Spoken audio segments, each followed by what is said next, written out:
Hello and welcome to Small Town Big Business, a podcast about doing big business in rural Middle America.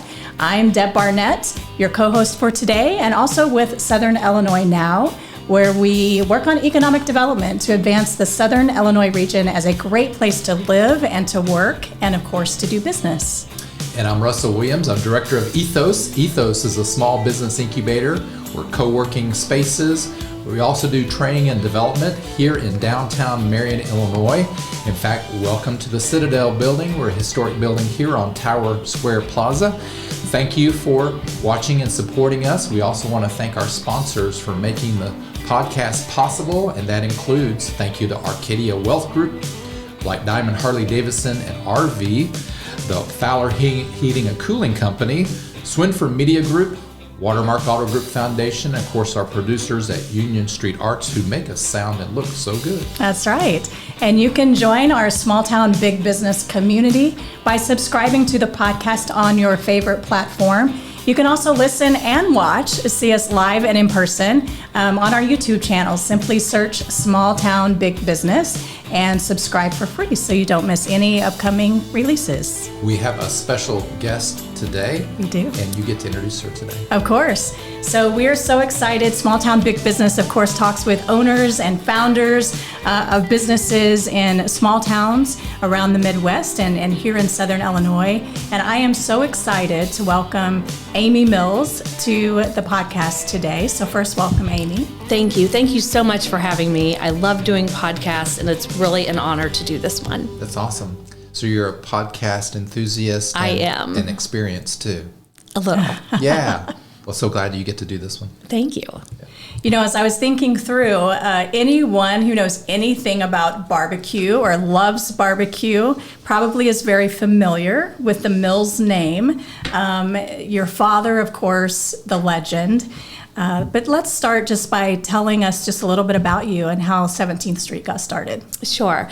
Well, I came into the family business in 2000, so I've been fortunate to work side by side with my dad in some real building years of our business, but he lived barbecue his entire life. Really, our family's story starts in the 30s with our family barbecue sauce. And when my grandmother was widowed at the age of 46, still with 3 of her 5 children at home, she would make that barbecue sauce and bottle it in sterilized mayonnaise and ketchup jars and sell it to friends and neighbors.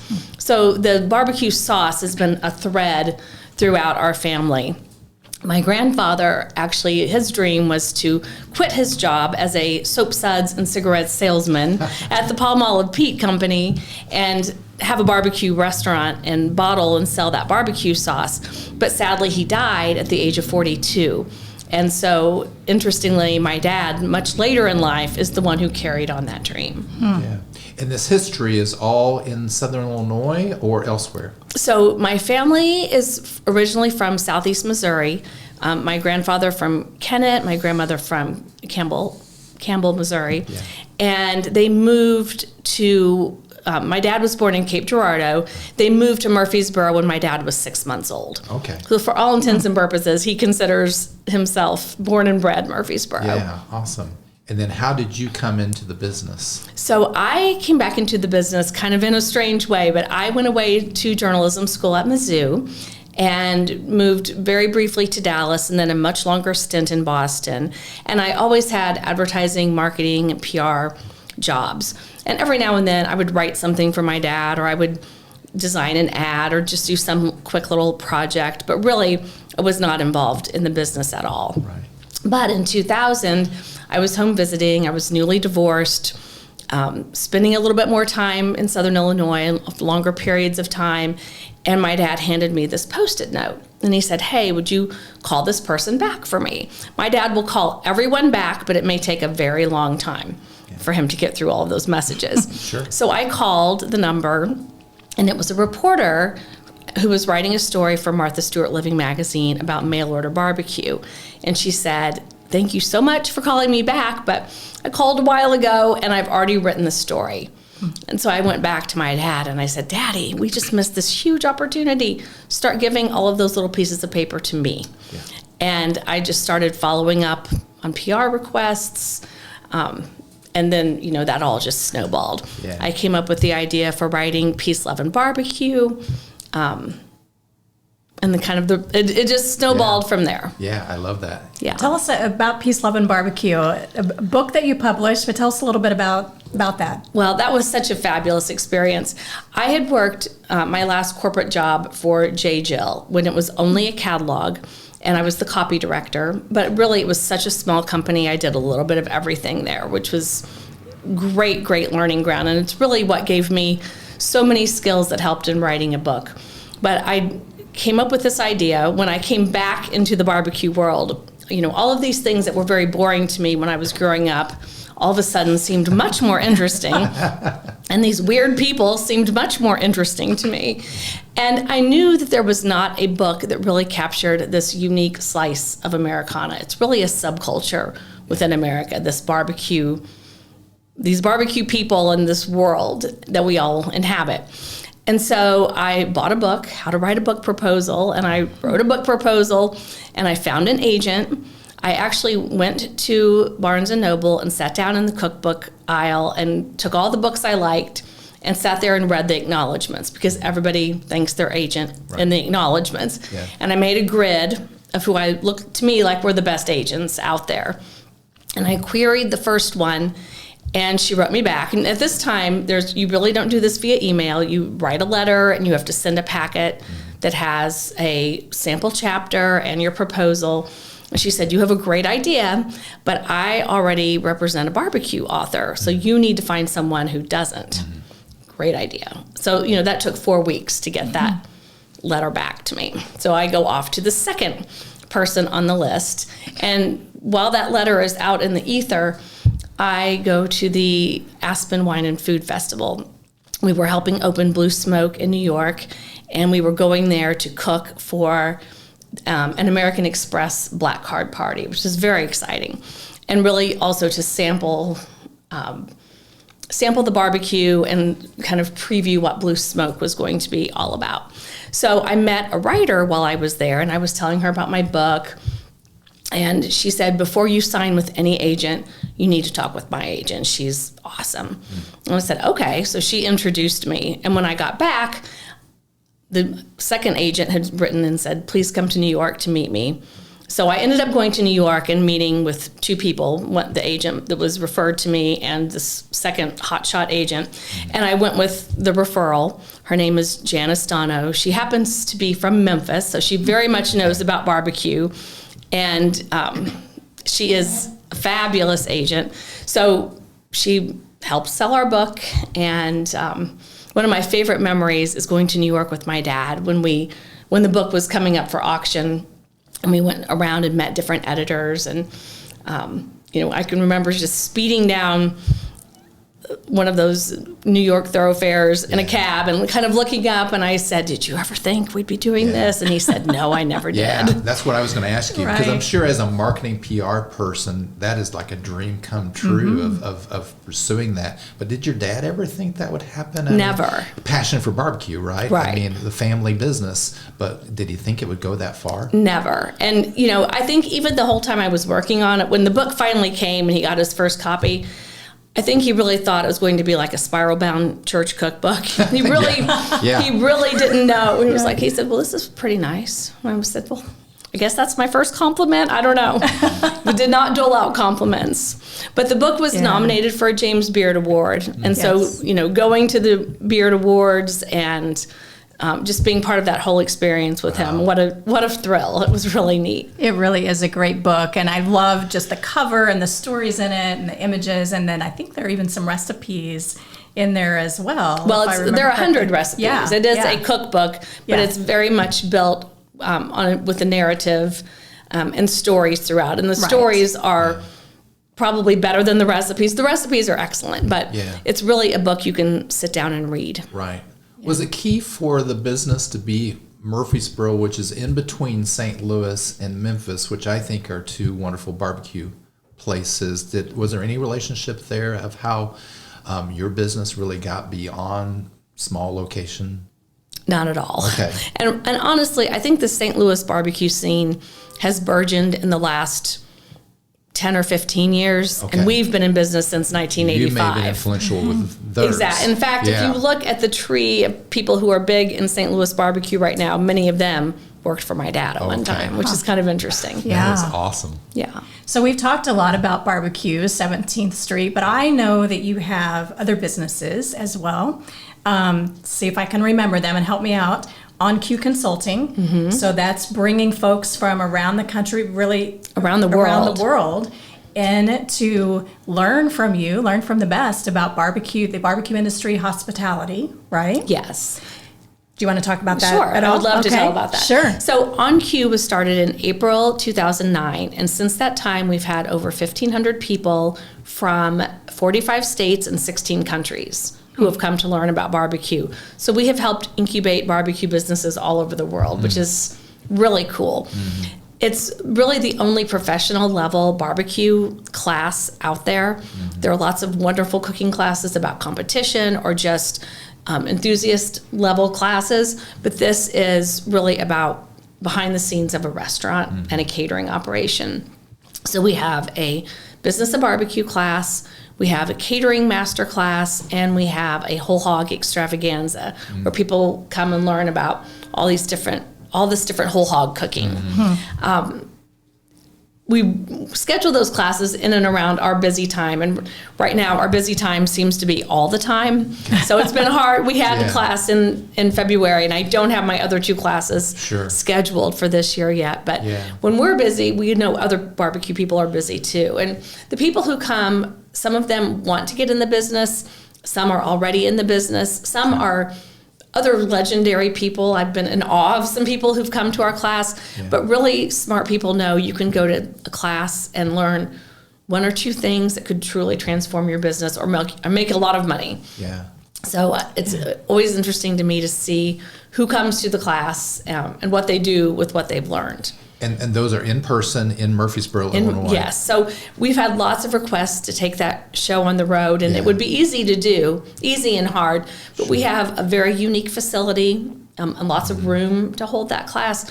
But part of it is the concept that barbecue is a culture, not a concept. Okay. And we want people in our space absorbing what we do. We want them to see the people who work for us.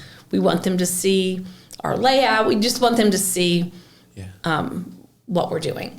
So it would be very hard to translate some of that, I think, in another forum. Sure. And one of the things, I appreciate so many things about you, but one of the things is that you're always giving back. And that's one way that you're giving back to others and really helping to educate and train them. And then one of your other businesses, I think, does the same thing. So the factory at 17th Street, bottling facility to bottle your own sauce, what all of this started with, right? Right. But you also work with other companies as well. So you want to talk about that? Yes. So that building, that project was started. Obviously, we wanted to grow our sauce production and distribution and wholesale accounts. So we've been working on that hard since 2017. This project of building the actual factory has taken much longer than we ever anticipated. But part of that was that we wanted to become a co-packer that people liked. Most people do not enjoy working with their co-packer. We've had our own issues working with co-packers. So you can come to us with your recipe and we will make and bottle your products. Okay. Any model that you were following with this growth into different areas? Were you like, okay, we need to go look at this and maybe this is a model? Because it doesn't sound. No. It doesn't sound like you've been on the front. We have been on the front, and therefore we've made some mistakes, but no, we've been on the front end of it, and it was an idea. It was a way I thought, Murfreesboro is a factory town. We had all kinds of factories. At one time, we had a glove factory, a shoe factory, a jacket factory, a label factory.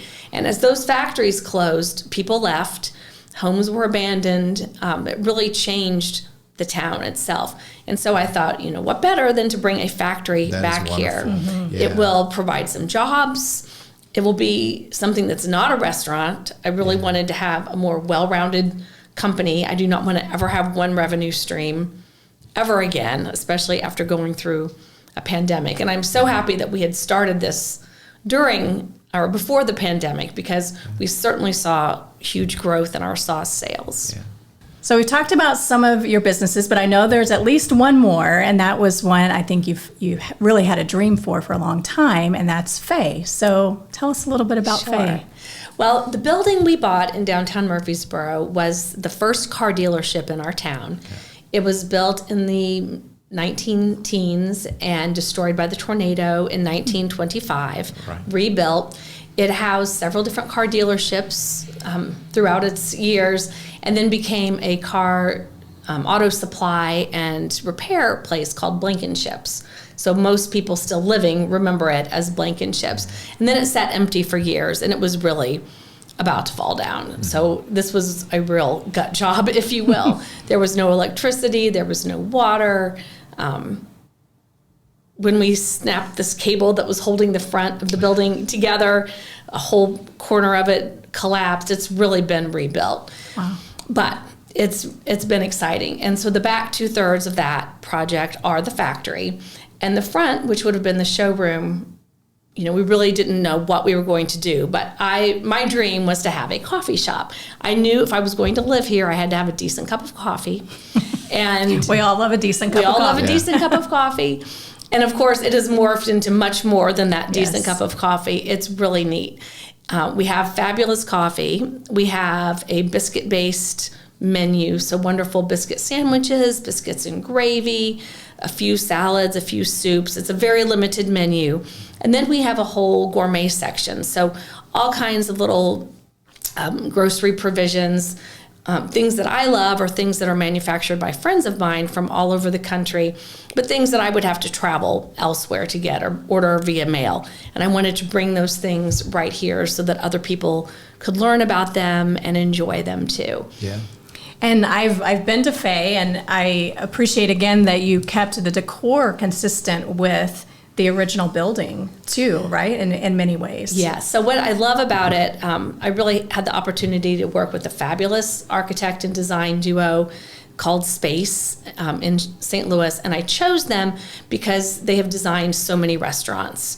They have never designed a factory. They worked on the back end too, so that was unique for all of us putting this factory together.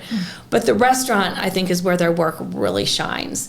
And it's not themey or kitschy at all, but there's a definite nod to the history of the building and that car showroom look. So there's some upholstery in certain places, and it's a tweed that you would have found in an old 1950s car. The interior is modeled after the color palette after a 1958 Edsel Woody wagon. Yeah. So there are lots of wood tones, corals, peaches, chrome, white. It's very clean and modern. It's very simple. Yeah. There's really nothing fancy, but it's just really impeccably designed, and I think that shows. That's awesome. I've not been there, but I need to get over there. You need to come over, especially as you're choosing all of your I do go to the 17th Street Barbecue here in Marion, so I know you have this location. Yes. Do you have other locations? Well, our original is in Murfreesboro. In Murfreesboro, yes. Right. How did it go international? I mean, because the business is across the United States. People know 17th Street Barbecue. So how did you get... Did the book really do that for you? Because I believe I saw your dad on national TV before the book. You did. Okay. You did. My dad crushed all records at Memphis in May in the early 90s. So he was on national television and written about in Vogue magazine in the early 90s, long before I came on the scene. Yeah. I always will say, well, you were doing this before me. And he would say, yeah, thanks for noticing. My dad was a brilliant, innate marketer. Yeah. So, he was really well on his way. I think there are several major moments that pivoted, or not that pivoted, but that propelled our business forward.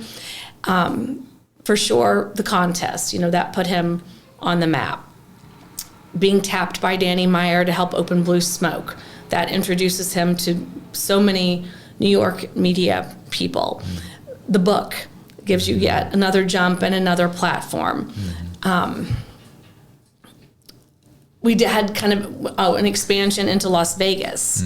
We were in Las Vegas from 1994 until 2019.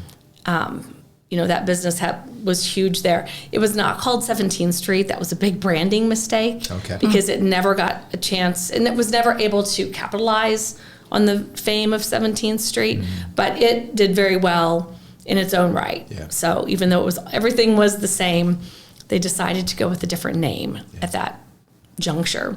Yeah. But there were many different levels and things that happened along the way, and each one of those things was just a push forward. Yeah, excellent. And I know your dad, no matter where he went, and you're the same way, you're so proud of Southern Illinois, and in a town, like Murfreesboro, 7,000-ish people, you really could have your business anywhere. So why Murfreesboro? Why do you continue to not only stay, but expand? So why Murfreesboro, Marion, Southern Illinois? Well, I learned this at home. I'm from a family of entrepreneurs, and my entire family was and is so proud of our town and of our region. My dad had so many offers. He could have moved just into St. Louis and had a booming business. And his goal has always been to make our region better.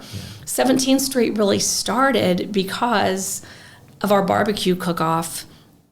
And the barbecue cook-off was started as an economic driver for the city. Mm-hmm. He knew that people would come here, they would buy a tank of gas, they would stay in a hotel, they would go to the grocery store, and it would be outside money coming into our community. And he always hoped that one of those barbecue people would own a business and think, wow, this is a really nice town. I am going to move and relocate my business in Southern Illinois. That has not happened, but every year people come back from probably 16 states, sometimes other countries, to compete in our contest. Mm-hmm. And we draw 90 teams every fall. This will be our 36th year. Wow. And remind us the name of It's called Praise the Lard, Murfreesboro Barbecue Cook-Off. Yeah. And what time of year is it held? It's always the third weekend after Labor Day in September. He really wanted September to become, like we have Memphis in May, and there's a theater festival, a music festival, the barbecue festival. Every weekend in May in Memphis is some sort of cultural event. He wanted that for Murfreesboro, like Murfreesboro in September. Yeah. We have the Apple Festival, and then the next weekend is the barbecue. Right. So. And what did your dad see, and what do you see now as really maybe advantages of being in small town? There are so many advantages. Personally, I'm so happy to be back here and really just being surrounded by my extended family. I've been without them for a long time while I was in Boston, even though I do have one cousin who lives there. But it's nice to be home. It's nice to be known. It's nice to be able to pick up the phone and call the mayor or call the city works or call whoever you need to get some help, to get something fixed or to get something moving. There's a real, we can do it, small town spirit. And of course, our city is proud of us and grateful for the business that we produce and the people that we bring into town. So it's really a very symbiotic relationship. And I would also think that you can't do this alone. We were talking earlier about, the support that you have, not only of the community, but you have a group of women that you meet with regularly. You have others who, you can bounce ideas off or talk through different things. So what does that kind of support mean for someone who maybe is looking to start a business, or maybe they have a business? You can't go it alone. So how important is that support? You can never go it alone. It takes so many people to get anywhere. Like none of this happened for my dad alone, and it's certainly not happening for me right now. I mean, number one are the people you hire, and you really have to surround yourself with excellent people, and that has been the number one challenge for over the past few years.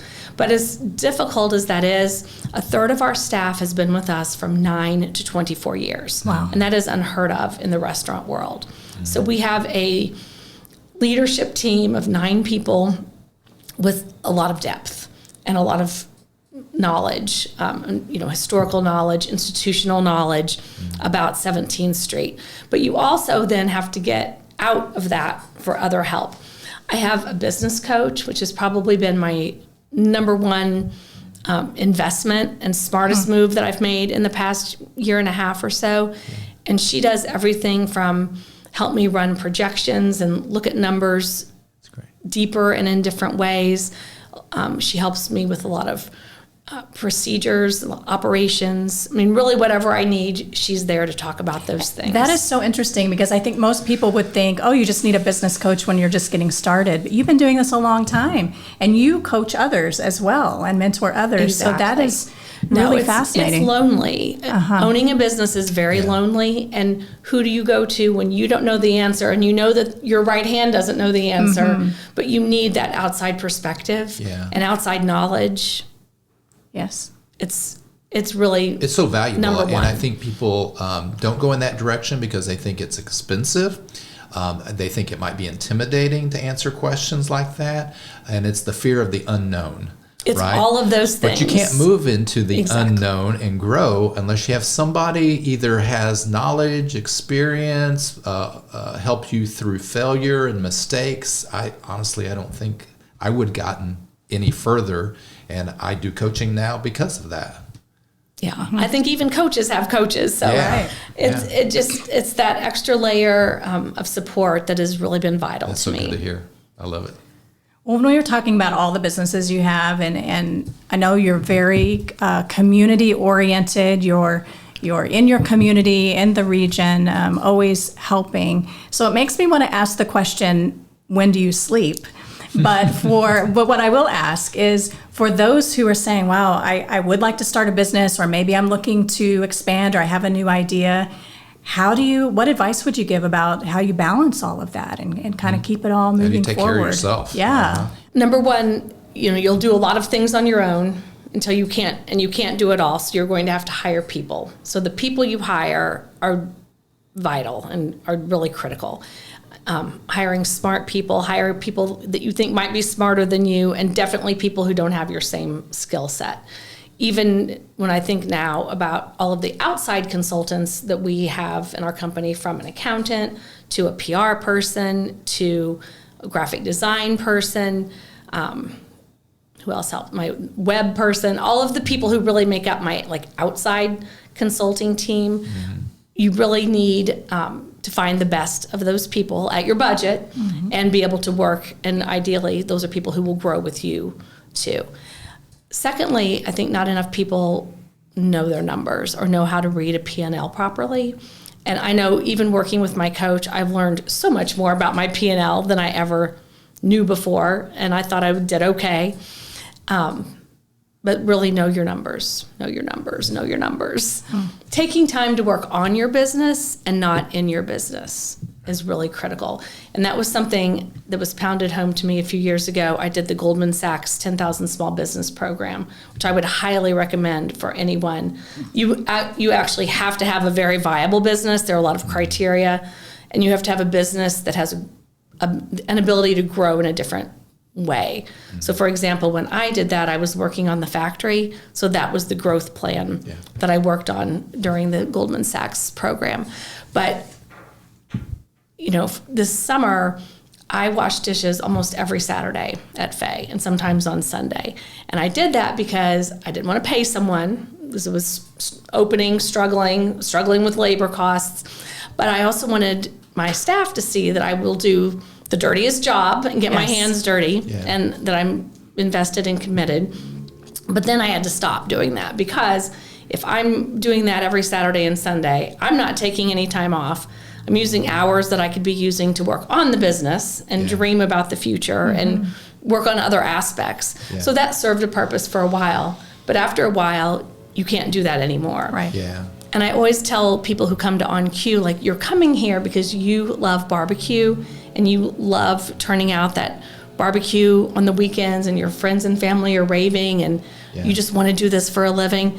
But pretty soon, when you're an owner, that's the last thing you're going to get to do, because you're going to be mired in operations and you're not going to actually be at the pit. Right. Well, you've used that dirty word, mistake, or you might have used failure, but us who have been in business for a while, we know that that's opportunities to grow. Can you reveal one of those mistakes or failures that you said, I really needed to go through that because that helped me get here. Can you remember any of those? Almost every mistake or failure has involved personnel. Okay. And people. It's the people problem. And the biggest mistake, and a very wise friend of mine, Rick Schmidt from Kreitz Market in Lockhart, Texas, told me this once. He went to a seminar and learned this adage that within 2 weeks if someone is going to work out, and it usually takes 2 years to fire them. Yeah. And we're often on about the 5-year plan at 17th Street. And so I think removing negative personnel earlier in their careers and helping them find a new place to go, is probably we've held on to people way too long. Yeah, that's very wise. But you also mentioned you have a lot of folks who've been with you a long time. So what do you attribute to that loyalty, and for companies that, every business I talk with right now, workforce is at the top of their list as far as challenges. So how do you create that culture that develops those folks and that loyalty? That is the $100 million question, isn't it? Well, it sounds like you've done it well. So well, my dad did it well. Okay. And I'm continuing, but I think you just have to find your people. Mm-hmm. And we laugh at 17th Street, we call it drinking the Kool-Aid. And if you come here, you have to drink our brand of Kool-Aid. Mm-hmm. And if you don't like how our Kool-Aid tastes, then you're going to go down the street to a different place and try out their Kool-Aid, because it's certainly not for everyone. And there are people who, come in and become part of the team. We have plenty of people who are on the 2-year mark, the 5-year mark. But we have people who didn't last the first day because they didn't like it, or they, something wasn't clicking. And this year has been unreal. We had 123 people go through our company this year.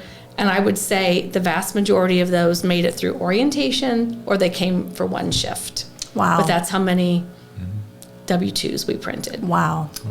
Yes. Of people who are no longer with us. Of course. So that is shocking. And my own theory about that is that in the hospitality industry, I think COVID was the big shakeup. Mm-hmm. A lot of people left the industry, and now we're looking for that new wave of people who are going to become the hospitality people. Yeah. And it's a little shaky out there getting that group on board, but we're getting them now. We've been stable for a month or two, knock on wood. But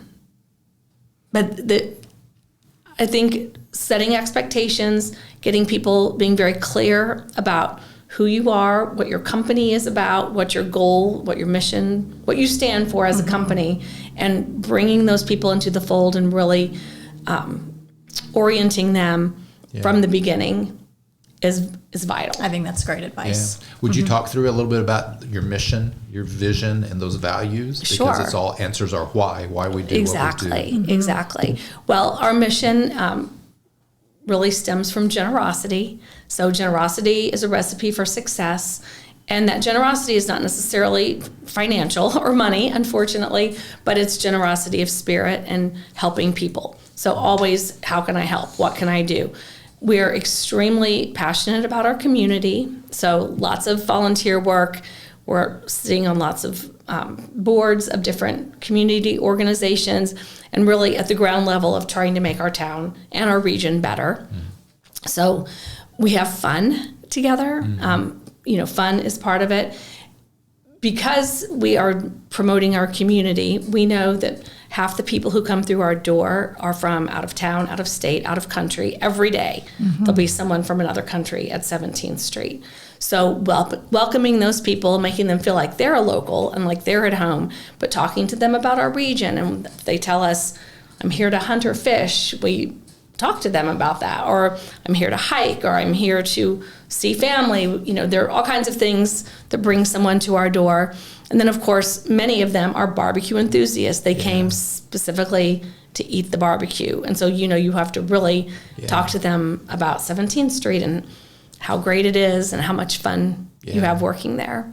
Now, I think I have a misnomer or a myth, and that is that there's so much barbecue out there because I grew up here in the Midwest, but I went to school in Atlanta. There's so much more barbecue, I think, in North Georgia than some other places. I just think it's highly competitive, but I didn't hear that when you were talking at the beginning because you're actually helping other people and training them to be successful in this industry.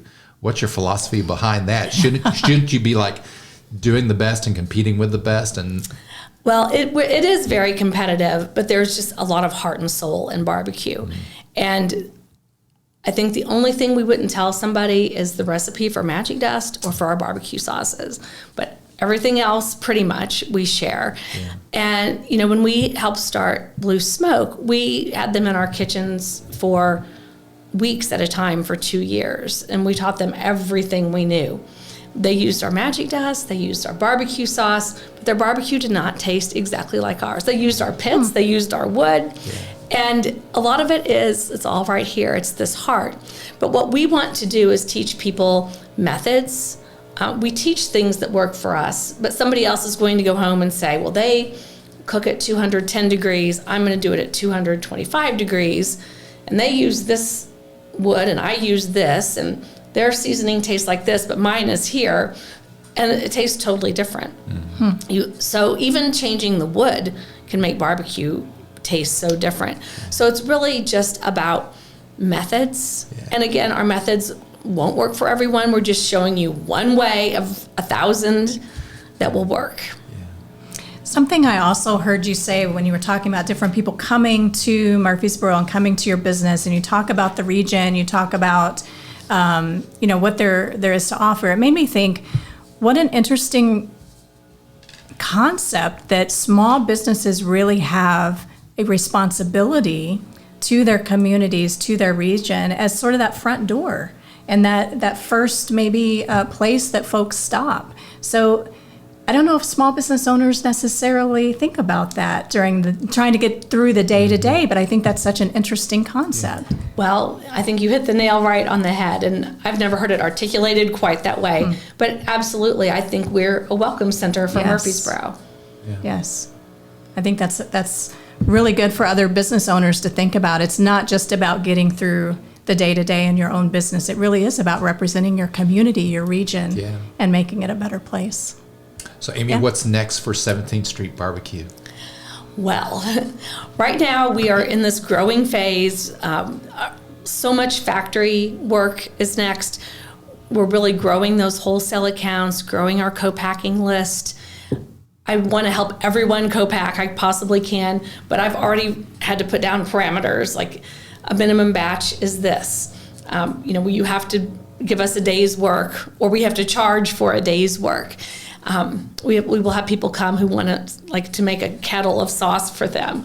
We can't do things like that. So we've definitely are really just figuring out the methods that we're going to use to make that factory successful. Excellent. So if someone has their favorite recipe that they've always wanted to bottle or whatever that might be, they can reach out and you can help walk them through that process, maybe even if they don't even have a business yet. Right. Well, many people don't necessarily have any kind of business, but they want to sell barbecue sauce. Sure. Yeah. And obviously, if you have a restaurant, you have a ready outlet. So a lot of times, we will bottle half of the batch in gallons, and they can use that in the kitchen. It's much easier to pour out of a gallon into a bowl than to keep opening your bottles and using that in your kitchen. And then the rest of the run will go into bottles, and those can be for retail sale. But a minimum run will be at least 1 pallet of barbecue sauce. So you need to have an outlet. Sure. For How that. do people contact you if they have questions about that? Or any of the businesses, I guess. They can contact via email, amy@17bbq.com. Okay. Excellent. Very good. Yeah. Did we miss anything? Is there anything that you wanted to talk about that we may have not asked? I feel like this has been really thorough. Yeah. I'm just excited to be in Southern Illinois, to promote our region, to bring more people to our region. We have so much to offer here. I love working with Deb on SI Now. And I would invite you to come help us here at EThOs too, because I've thank heard you. so much that I love like-mindedness, and you've got such business experience that we could use that with here at EThOs Small Business Incubator, and maybe pull you in some type of form or fashion to help other businesses. I would be delighted. Yeah, thank you so much. Thank Amy you. Mills from 17th Street Barbecue, thank you for joining Yes, us thank you. Thank today. you. And thank you for being part of the small town big business community by listening and watching our podcast. And thank you to our sponsors again. That includes Arcadia Wealth Group, Black Diamond Harley Davidson and RV, Valor Heating and Cooling, Watermark Auto Group Foundation, Swinford Media Group, and our producers at Union Street Arts. If you want to know more about EThOs and our services as a small business incubator, co-working spaces, doing some training and development, you can contact me. I'm Russ Williams at russell@watermarkethos.org, or find us on Facebook at EThOs at the Citadel on Tower Square. And I'm Deb Barnett with Southern Illinois Now. You can find us at southernillinoisnow.org. Also on all of those social media platforms that Russ mentioned. Speaking of platforms, don't forget to subscribe to Small Town Big Business on your favorite podcast platform. You can also find us on YouTube, so you can not only listen but watch us in person on YouTube. So search Small Town Big Business and subscribe for free so you don't miss the next episode. Yeah, thank you for joining us. I'm Russell Williams. And I'm Deb Barnett. Until next time.